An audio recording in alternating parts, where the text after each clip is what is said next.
Well, the New Jersey state legislature has now added to the quagmire of New Jersey taxation, which is ridiculously high. If you're looking at the tax foundation that analyzes taxes for each of the individual states overall, New Jersey is on the top of the list for having excessive taxes. But I want to give you a little bit of hope. If you live in a state and you really can't get the heck out of it, you probably should try to go off-grid and live in the Pine Barrens. Here's the Pine Barrens. Maybe not along the coast because that's pretty well populated. But if you get there back in the boonies and you grow your own food and you live in a log cabin out there and you fish and all that type of stuff, I think you might be okay.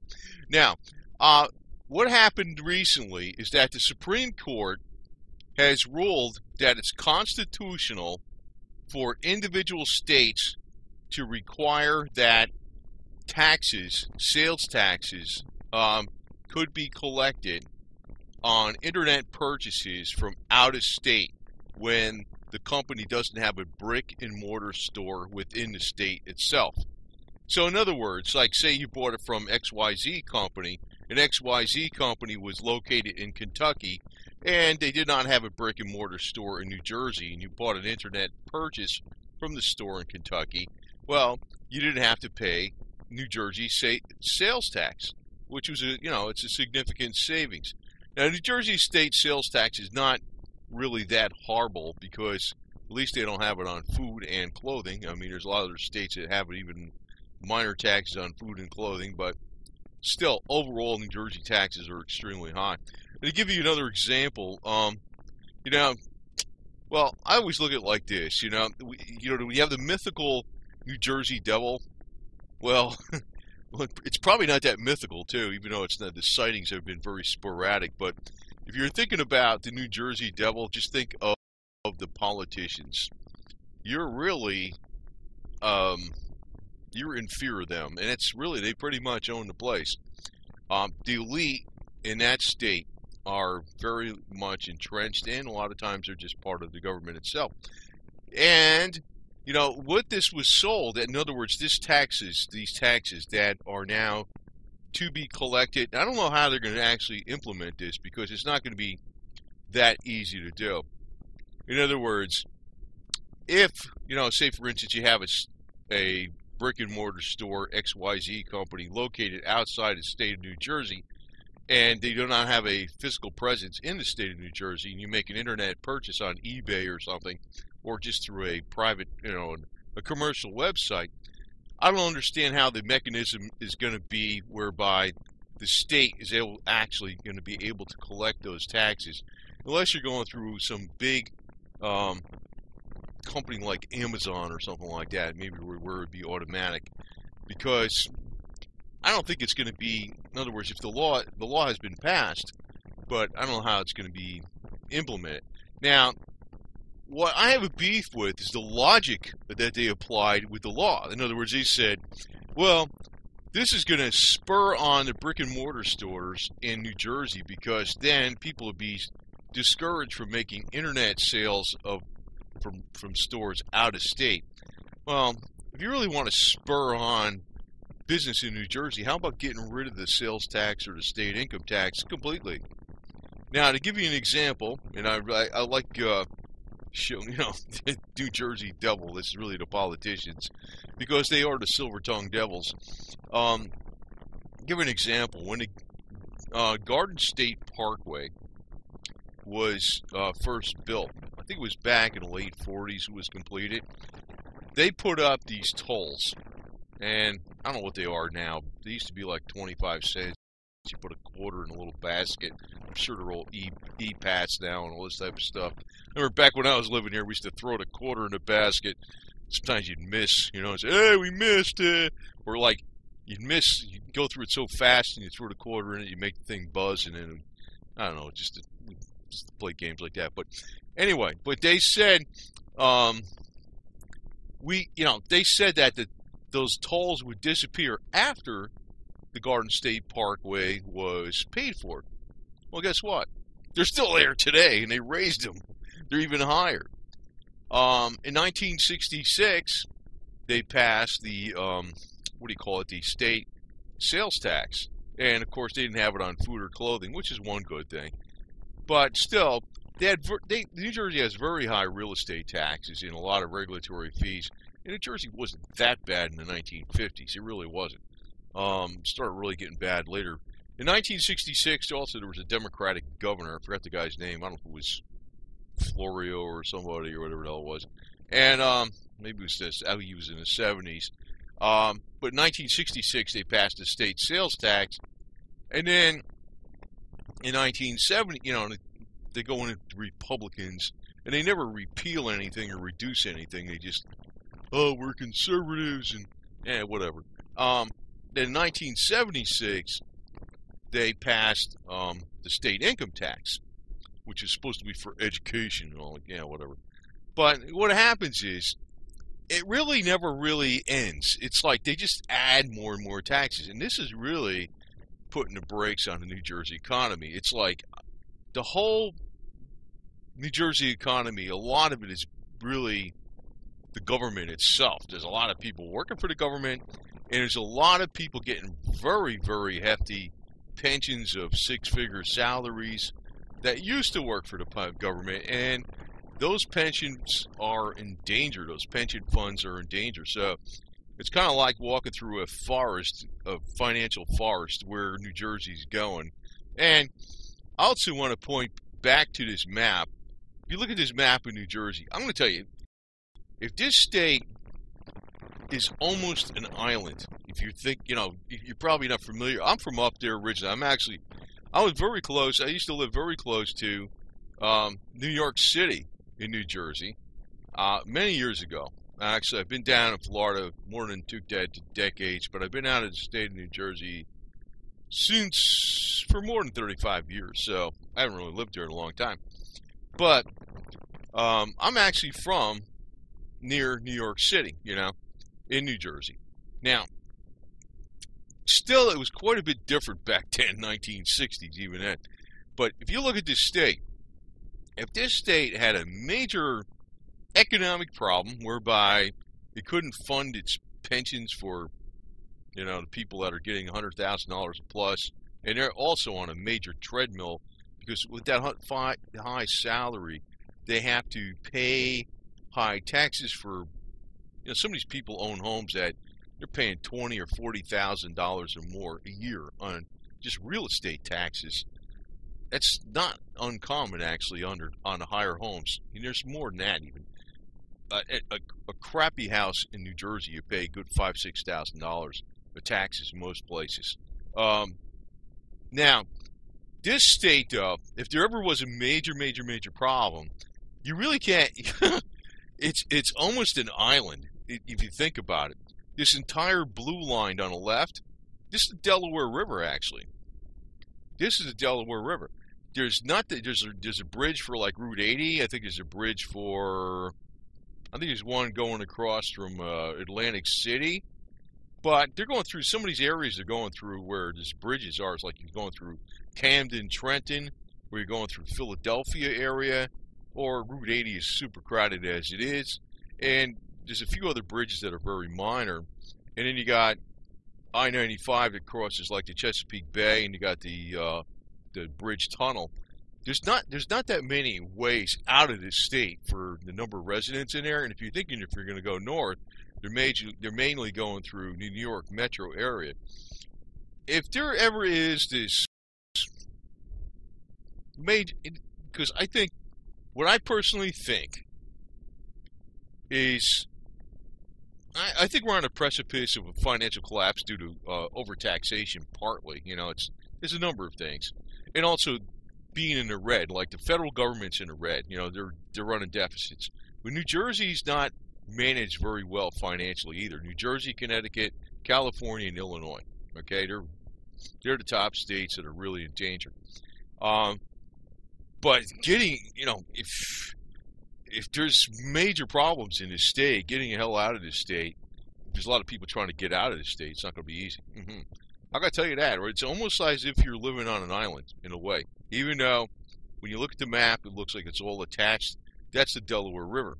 and there's not that many major arteries going through there, and they can get clogged up pretty bad. So if you're talking about, pretty wild survival situations, the best thing you do if you're in that state, get away from the metropolitan areas, get down to South Jersey in the Pine Barrens, or maybe like Cumberland or Salem County, which is the very southern tip of New Jersey, and be a homesteader.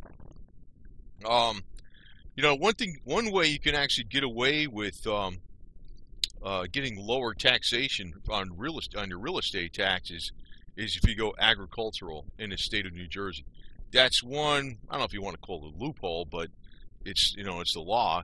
It's like if you produce so many dollars, I think it's $500 or $1,000 you make of retail sales of agricultural products, you can qualify a business as and have your property under it as agriculture, and you'll get very low real estate taxes. That's one of the problems you have in the state of New Jersey is the real estate taxes. And of course, if you're self-sufficient on food and self-sufficient on heating, maybe you have a wood-burning stove and, the EPA don't sign it for cedar anywhere, or maybe it's one of those real efficient ones, you get away with that. But the logic of the politicians is to constantly tax more, and they say that is good for the economy. And I'm like, no way is it good for the economy. It's actually only good for the economy of the government. And in times of financial crisis, there's always a postulate. And actually, if you look back in the 1930s, the one thing they actually did in the 1930s, in all the states, that's when they first started implementing the state sales taxes. And before 1930, one state didn't even have any state sales taxes. And during the 1930s, during the Great Depression, they passed state sales taxes on 26 of the states. Now, some of the states came on later, 1940s, 50s. Like New Jersey's got a lot of different regulations and fees, so they pull in money in a lot of different ways. If you're living in that state, though, and you're like on a small farm, registered, your property's registered as a small farm, and you have a vintage automobile that's over 20 years old, registered as an antique, that could save you a lot of money on insurance and things like that. And also vehicle inspections. That's another racket that's over there. And, you could probably get by. I'm glad I don't live there, though, I can tell you that. But, the politicians, like, you look at this guy, Phil Murphy, he's like he's not a multi-millionaire, he's a hundreds of millionaire. Goldman Sachs executive, former Goldman Sachs executive. I think he's much well aware that taxation is, the poison for a business. And now, but he's governor. Everything in the government, like government is not. I don't even want to make it sound like politics, Democrat or Republican, but they are nothing but a tool of big business. Really, that's really what they are, and a lot of times, or connected people. So he is.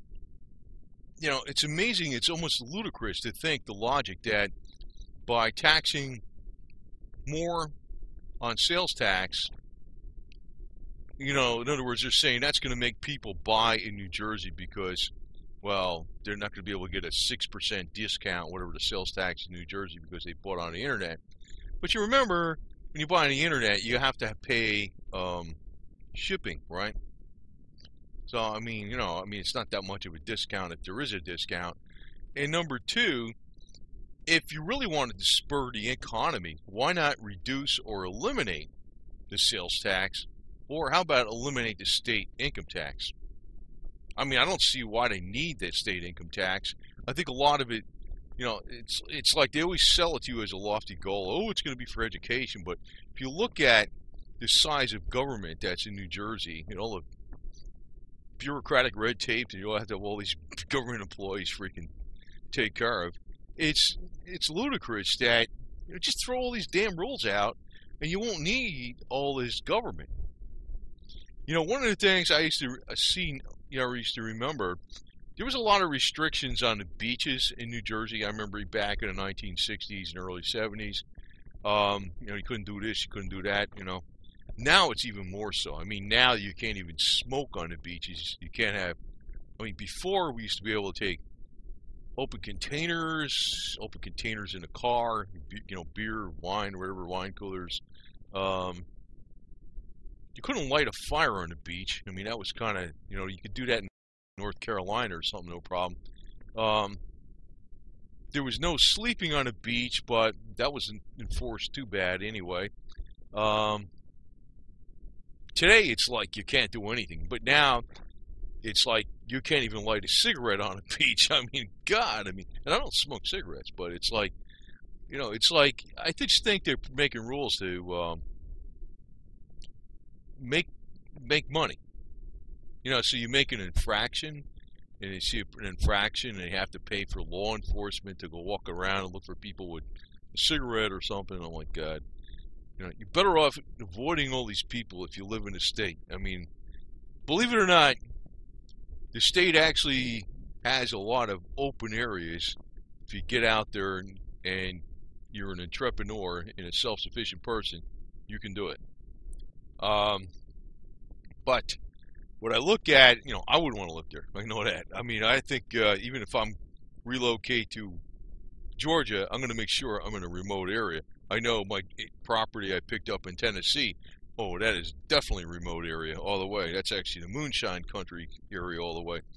But that's one of your most important things to consider if you're, no matter what state you're in, is to get into a remote area. Because the more of these talking heads that we have in government, the more you're going to get stuck in this quagmire of financial ruin that they set up for you. Because it's like there's no logic behind what they say. It's like I can rationalize anything just by talk, but obviously if the economy was spurred on by just taxing people, well, that would be simple, right? But that's how they make it sound.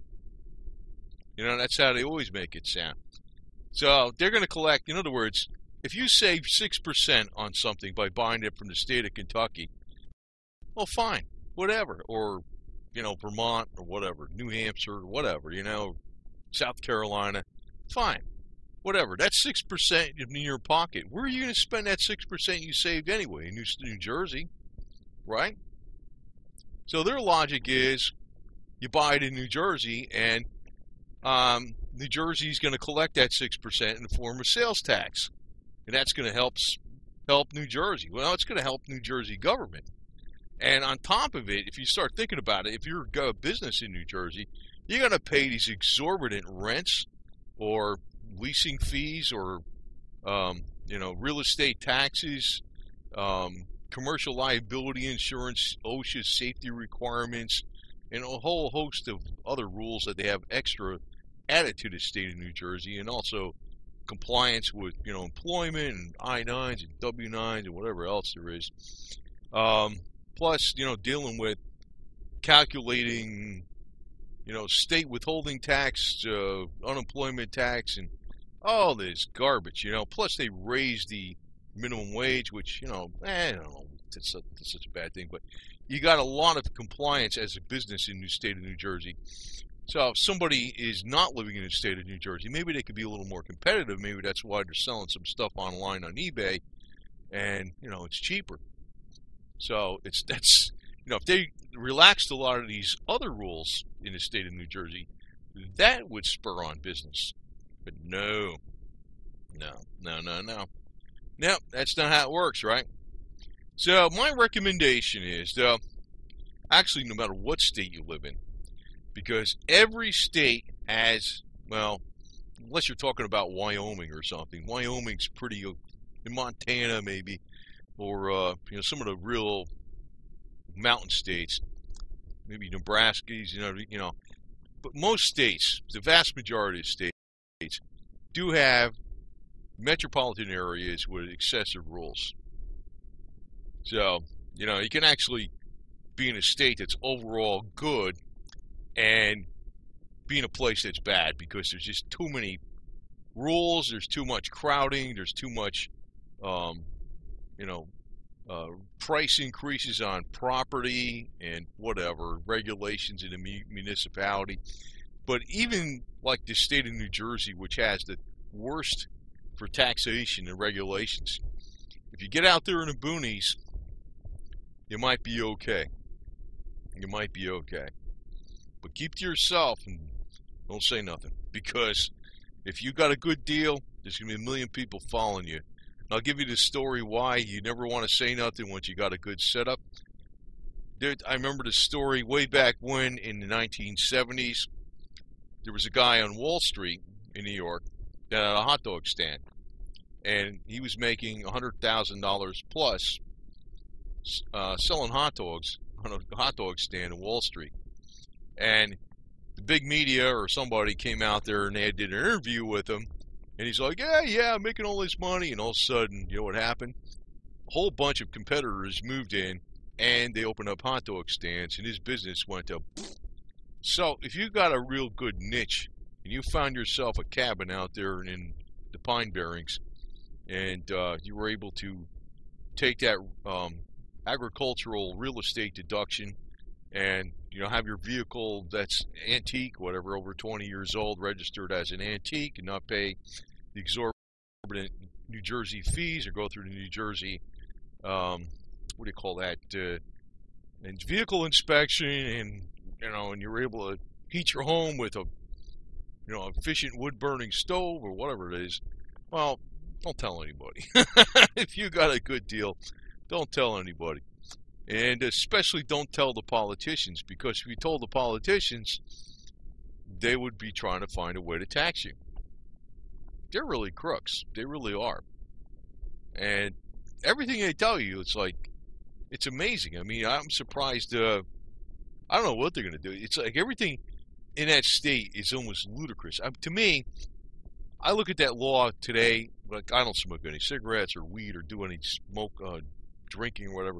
But I look at that laws today with, the cigarettes on the beach. That was ridiculous. And for many years, they used to require a $400 a year permit to shovel snow as an entrepreneur. And I'm not talking about having a plow on your truck and going around to different, parking lots and getting contracts. I'm not talking about that. I'm talking about if you're a 15-year-old kid and you got a snow shovel and you want to go around the neighborhood and shovel snow and make a few bucks here and there whenever it snows, you had to have a $400 a year permit.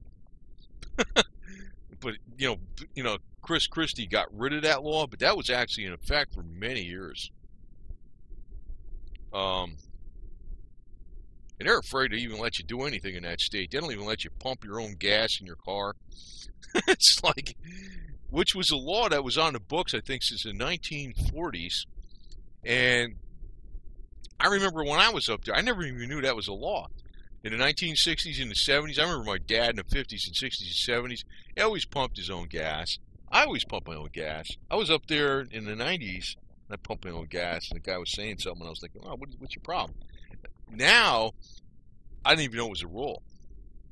Now they really enforce it. So sometimes rules are around, and you don't even realize they're there because they don't enforce them.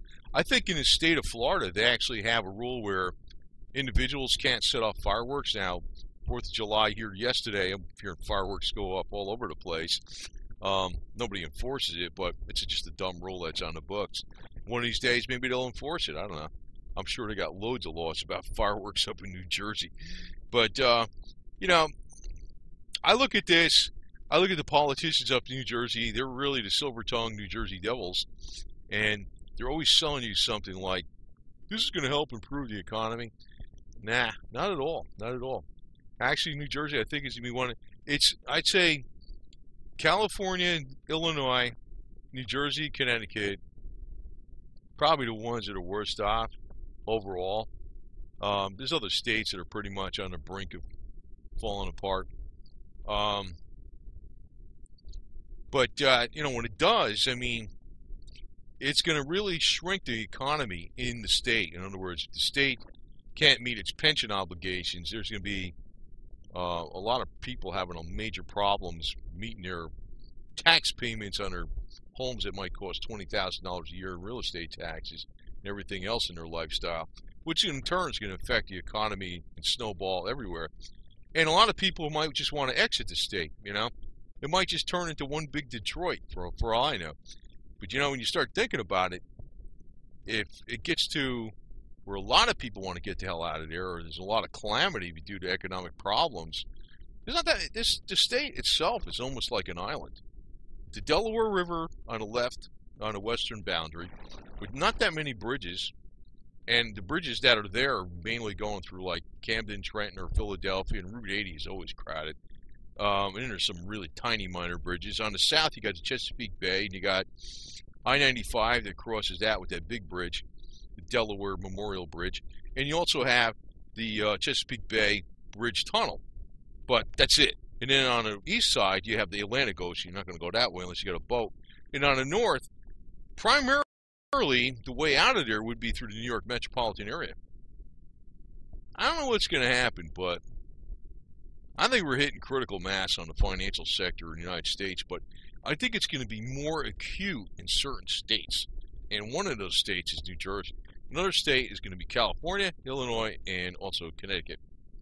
And other states too, but I mean, I think those four are around the ones that are most critical.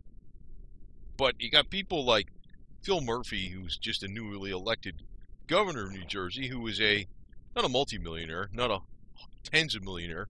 He's a hundreds of millionaire and a Goldman Sachs executive. He fully knows that excessive taxation puts the brakes on the economy, but it's helping to feed the governmental system, which is actually just a tool of the wealthy. You know, people won't realize this till it really has a problem. And I guess, you know, New Jersey having the New Jersey Devil as their mascot is probably probably pretty apt, because I almost look at the New Jersey Devil, yeah, maybe it's not a mythological creature, because there's been a lot of really solid bona fide sightings for this thing, believe it or not. But if you want to look at the New Jersey Devil today, they're coming right out of the state capital of Trenton, and they're called the politicians. There's a lot of silver-tongued New Jersey Devils in that state capital of Trenton right now. And, you know, I'm glad I don't live there. I can tell you that right now. I'm glad I got out of there a long time ago, and I'm glad I'm down south. But nowhere is perfect. Nowhere is perfect. I can tell you that right now. But considering how they're trying to grab taxes. It's like as soon as they have an opportunity to grab taxes, because the Supreme Court now says the states can make laws to take internet taxes on sales of products coming from out of state, New Jersey immediately comes up with legislation to do so. Although, I don't think it's going to be that easy to enforce unless it's through some place like Amazon, you know. But still, that's their whole attitude up there. That's not good. I don't know. What are you going to do about it? I'm glad I don't live there, but if you live there, I'd be looking at the pine barrens or agricultural small farm property, and you know, maybe get some apple trees or something like that, and grow some tomatoes and make some sales, so you have enough sales to qualify for the agricultural land small farm. I think there's got to be a certain amount of acres, like 5 acres or something like that, and a certain amount of sales, $500 or $1,000 a year, and that'll cut one of your bills down a lot. The other thing is to get some vintage automobiles, so you don't have to go to New Jersey's state inspection all the time and all that other garbage, other racket. But anyway, over and out. I guess there's ways around it, but don't tell them once you find a way around it, because if a lot of people do it, the silver-tongued New Jersey Devil politicians out of Trenton will start making more rules. So keep your mouth shut.